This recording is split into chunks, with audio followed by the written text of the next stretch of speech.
আসসালামু আলাইকুম এভরিওয়ান। জীবনে কখনো অন্যের জন্য নিজের খুশি স্বাচ্ছন্দ্য বিসর্জন দিতে নেই। তোমার যে শখের জামাটা, যেটা তোমার খুব পছন্দের, যেটা পরলে তোমার মা সবসময় নজর না লাগার কালো টিকা পরিয়ে দিত, বুকে টেনে যেন একটু বেশি আদর করত।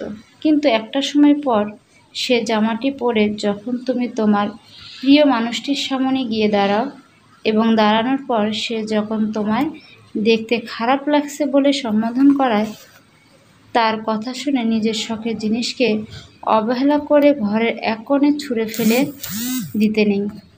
তোমার প্রিয় খাবারের তালিকাগুলো কখনো অন্যের পছন্দের তালিকায় বদল করতে নেই। তোমার অতিরিক্ত যত্ন নেওয়াটা যার কাছে ন্যাকামো, তার প্রতি কখনো যত্নশীল হতে নেই। যে তোমার কথায় অন্যের সাথে তুলনা করে, তাদের মতো একজন হয়ে উঠতে বলে, তার কথায় সম্মতি জানিয়ে কখনোই নিজেকে বদল করতে নেই। কারণ তুমি যেমন তেমনই ভালো থাকাটা জরুরি। তোমাকে ভালোবাসবে যারা, তারা সবাই তোমার সবটা নিয়েই বাসবে, সেটা ভালো হোক কিংবা খারাপ হোক।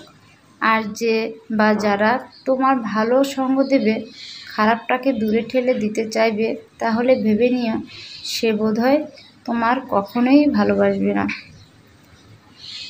শীতকালে ঘুরতে আসা পাখিদের মনে আছে নিশ্চয়ই, যারা কেবল হাওয়া বদল করতে আসে, মাত্র স্থির হয়ে থাকতে নয়।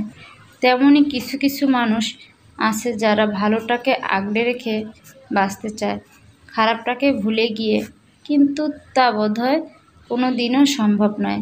কাউকে ভালোবাসলে তার সব কিছুকে আঁকড়ে ধরে ভালোবাসতে হয়, সেটা নিখুঁত হোক বা খুঁতযুক্ত হোক।